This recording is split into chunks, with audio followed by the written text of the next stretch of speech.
Luke. Chapter 12. Warnings. As thousands of people crowded around Jesus and were stepping on each other, he told his disciples, "Be sure to guard against the dishonest teaching of the Pharisees. It is their way of fooling people. Everything that is hidden will be found out, and every secret will be known. Whatever you say in the dark will be heard when it is day. Whatever you whisper in a closed room will be shouted from the housetops." The one to fear. My friends, don't be afraid of people. They can kill you, but after that, there is nothing else they can do. God is the one you must fear. Not only can He take your life, but He can throw you into hell.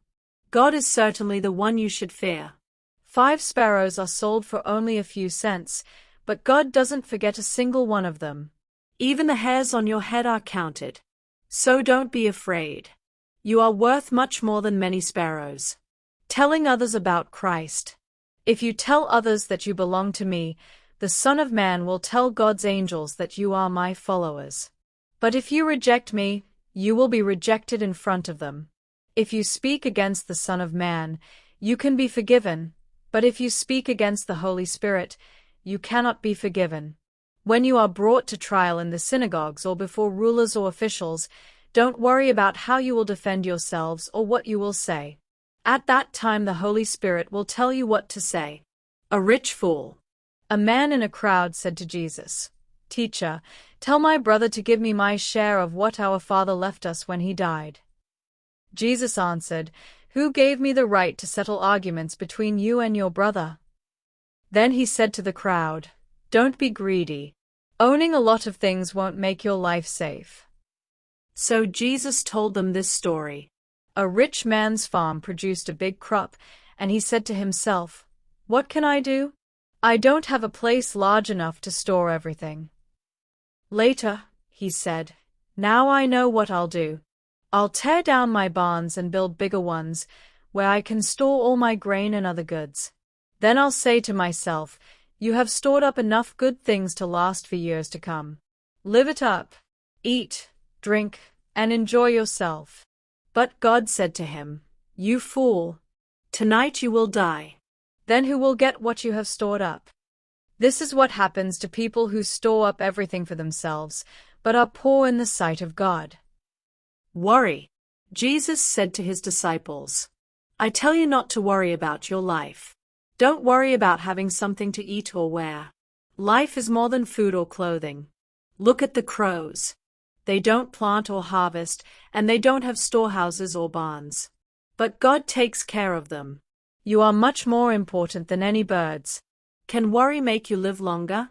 If you don't have power over small things, why worry about everything else? Look how the wildflowers grow. They don't work hard to make their clothes. But I tell you, Solomon with all his wealth wasn't as well clothed as one of these flowers.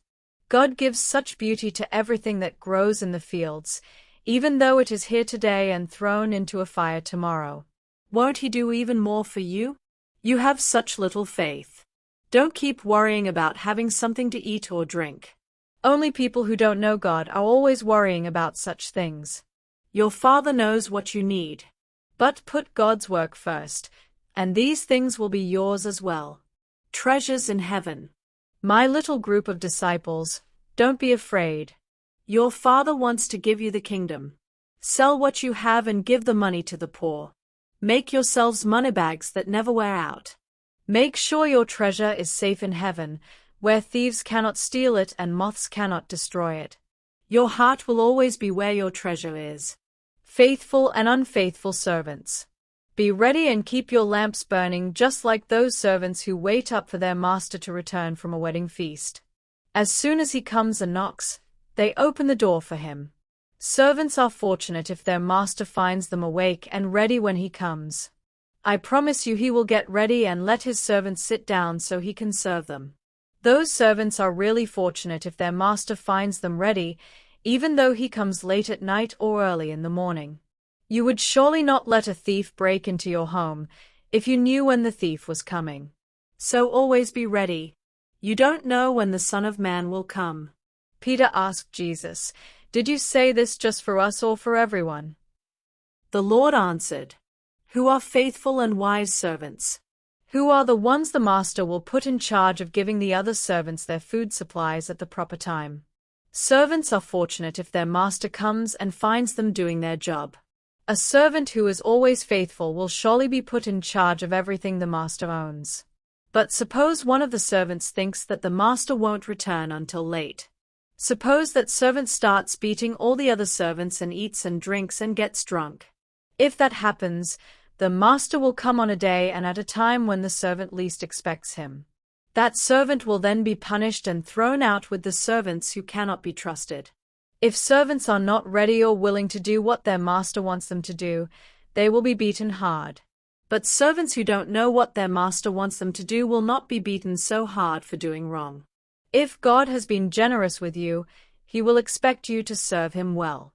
But if He has been more than generous, He will expect you to serve Him even better. Not peace, but trouble. I came to set fire to the earth, and I wish it were already on fire. I am going to be put to a hard test, and I will have to suffer a lot of pain until it is over. Do you think that I came to bring peace to earth? No, indeed. I came to make people choose sides. A family of 5 will be divided, with 2 of them against the other 3. Fathers and sons will turn against one another, and mothers and daughters will do the same. Mothers-in-law and daughters-in-law will also turn against each other. Knowing what to do, Jesus said to all the people, "As soon as you see a cloud coming up in the west, you say, 'It's going to rain,' and it does. When the south wind blows, you say, 'It's going to get hot,' and it does. Are you trying to fool someone? You can predict the weather by looking at the earth and sky, but you don't really know what's going on right now. Why don't you understand the right thing to do? When someone accuses you of something, try to settle things before you are taken to court. If you don't, you will be dragged before the judge. Then the judge will hand you over to the jailer, and you will be locked up. You won't get out until you have paid the last cent you owe.